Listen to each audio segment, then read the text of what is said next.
Hey guys, welcome back to my channel. In today's video, I'm going to show you how to increase your output in Proton app.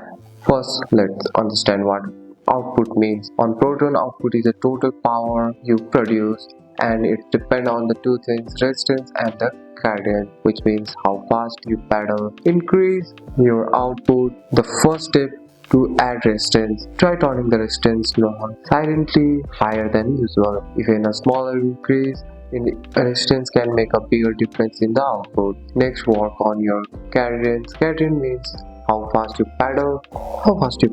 Try to pedal a little faster while keeping good control. High resistance plus straight speed equals high output.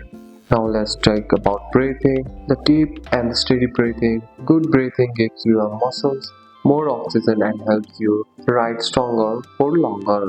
You should also warm up before your ride. A good warm up prepares your muscles and helps you perform better during the workout. Take the power zone or the interval classes in another great way to improve output. These classes trains your body to handle higher effort level over time. And that's it. That's all for today's video guys. If you found this video helpful, drop a like and subscribe for more videos. Thanks for watching. See you in the next one.